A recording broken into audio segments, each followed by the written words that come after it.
So in this section, we're going to explore the idea of building or rebuilding an ancient city. To give an example that can give us better context, I am going to briefly explain the sort of discovery of Machu Picchu, right? Machu Picchu was, this site, this ancient site down in Peru that was around in the 15th century, right? But it wasn't rediscovered until the early 20th century. In the early 1900s, 1911 was when an archaeologist first made contact with this ancient archaeological site. Now, the reason that it was hidden was because it could not be seen from up above. With satellites couldn't pick it up because it was all covered with green. It was all covered with landscape, right? And but it wasn't until this archaeologist, discovered this wall, right? That it was, the outer walls of the city that, the investigation began.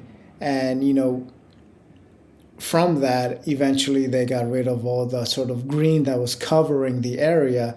And now you have this ancient site that is clearly visible.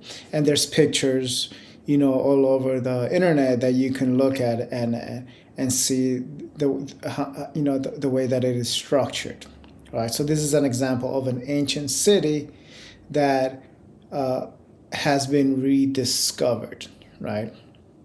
And in order to sort of rediscover, someone had to travel through a path through like the jungle. There had to be a path, and of course, when you're first, trying to discover these areas, there really is no path, right? So you have to go through there with, a machete, cutting down, the things that are in your way, and then you develop the path, right?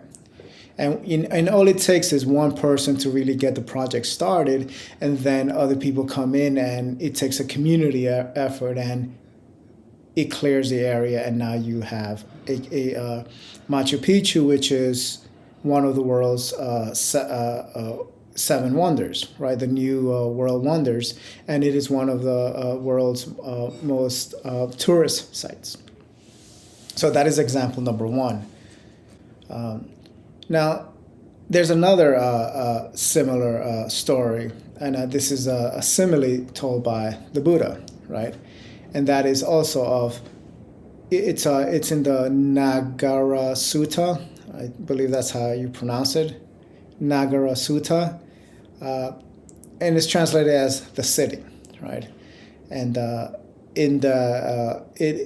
general idea behind that sutta is that there is this ancient city, and then there is this path that leads to the discovery of this city. And upon discovering the city, through the path, the Buddha goes back and presents the path so that we too can, enter this city, enter this world. Now, of course, in this simile, it's not a physical place like Machu Picchu, right? It's a psychological place, right? That that has been completely transformed, right? And it is a city where people have learned how to work together and work together with nature and each other, and it is very harmonious, and no one is trying to overtake one another, right? So the city is built upon these ethical values, right? And seeing a reality clearer from a less, from a more sober perspective, right? So the idea that I'm trying to present here is that, the Eightfold Path, which we are presenting here in the secular Buddhist course, leads to that ancient city, right? Which is not a physical city that exists out there, but it is a psychological state, a psychological mindset that allows us to create such city. And you can call it, the new Atlantis, the new Shambhala, the new Jerusalem, this city that represents prosperity and balance and unity, right? And the idea is to at least begin the path that develops, that city.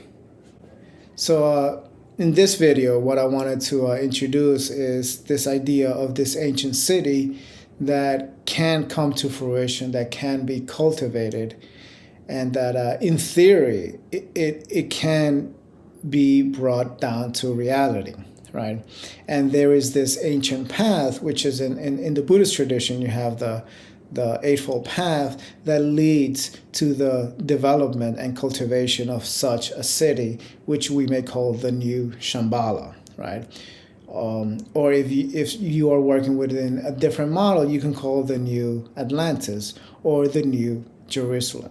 So there is a method that leads to an ancient way of living, which is more harmonious with nature, more in tune with our mind, our emotions, our body, and more in tune to, the things that have been hidden from us because we have been too focused on the outer world and we have forgotten that there is an inner world. So I hope this video brings some curiosity as to the path that we are embarking on.